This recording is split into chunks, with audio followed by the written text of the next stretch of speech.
আপনাদের সাথে একটা কথা বলি, মাহফিলে ঢুকলে শুনেন, ব্যক্তি মারা যাবে, ব্যক্তি তার কর্ম তাকে হাজার জন্ম বাঁচিয়ে রাখবে। কর্ম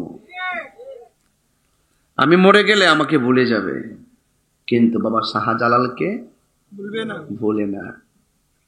বান্দা থেকে বন্ধু হওয়ার সুযোগ আছে। মানুষের মতো মানুষ হতে পারলে কিয়ামত পর্যন্ত মানুষ আপনাকে মনে রাখবে।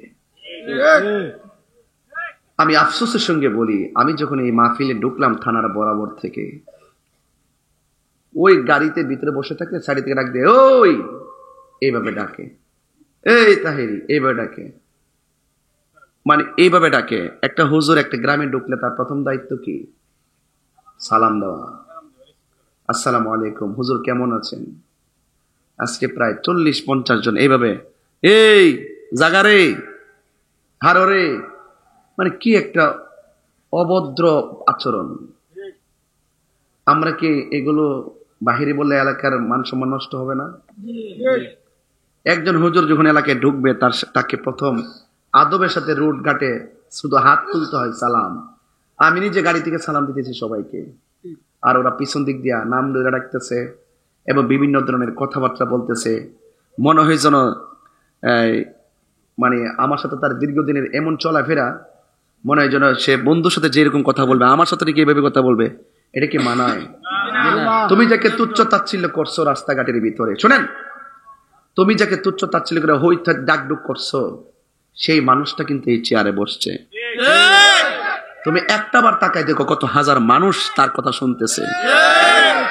তো তুমি যেই মানুষটাকে ওই হারো দর এইভাবে যে আচরণগুলো করো, এই আচরণগুলো করছো যে মানুষটাকে দেখে, আর নাম যেভাবে নাম ধরে ধরে ডাকতেছো, সেই মানুষটার ওয়াজ কিন্তু কুয়াশার মধ্যে বসে হাজারো লাখো মানুষ ওয়াজ শুনতেছে।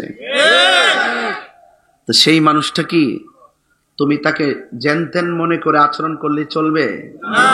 আরে সেই লোকটা নগণ্য হতে পারে, সেই লোকটার সামনে তো অনেক গুণগান, অনেক অনন্য ব্যক্তিবর্গ বসে ওয়াজ শুনে। কথা বলেন ঠিক কিনা? তার জন্য কখনো রাস্তাঘাটে এইভাবে, শুধু এখানে না, করিমগঞ্জে না, কিশোরগঞ্জে না, বাংলাদেশের কোথাও যেন কোনো, শুধু আমি না, কোনো উলামায়ে কেরাম ঢুকলে তার গাড়িটাকে সুন্দর করে রিসিভ করা, তাকে সালাম দেওয়া, তাকে ভালো করে জিজ্ঞেস করা, মুসাফা করা, এটাই হলো গ্রামের আভিজাত্য। কথা বলেন ঠিক কিনা? আমি চলে যাব, আর কি আমি আসবো? আমি চলে যাব, কিন্তু ব্যবহারটা তো আমি দেখেছি, মনে থাকবে। আমি যদি না বলি তাহলে বুঝবেন কিভাবে? আজকে হয়তো এভাবে বলছেন, আরেকদিন এর সাথে ভিন্নভাবে আমাকে উপস্থাপন করতে পারেন। আর আপনারা আমাকে যেভাবে বলার চেষ্টা করেন, আমি আপনাদের সাথে মনের মাধুরীতে মিশে থাকি বলেই আমার এত কাছে আপনারা আসতে পারেন।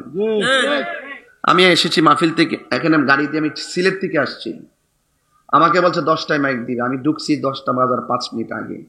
আমি 35 মিনিট ঢুকার পর ছবি টবি তুলছে সবাই। আমি কি না করছি? আপনি কি অন্য কারো কাছে যেতে পারবেন? আবার আমি এটাও দেখি না অন্য কারো কাছে মানুষ যায় না, আমি এটাও বুঝি না, খালি আমার কাছে আসে।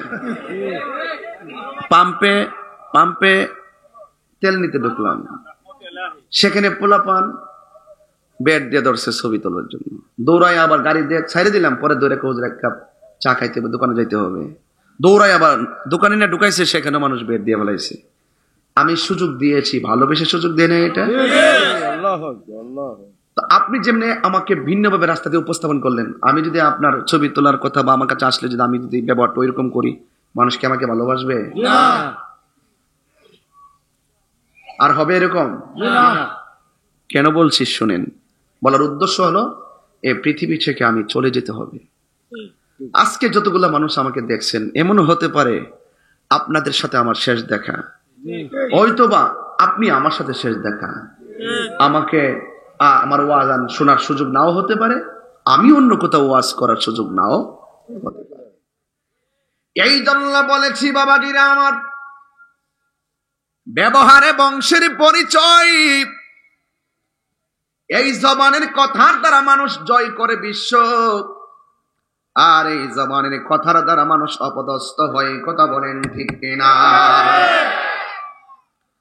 এই জন্য শুধু আমি না, সেই কোন উলামায়ে কেরাম গ্রামের ভিতরে ঢুকলে গ্রামের ভাবমূর্তি যদি সুন্দর করে ফুটাতে চান, ওই মেহমানটা দয়ফু মুদিফুর রহমান, মেহমান হলো আল্লাহর মেজবান।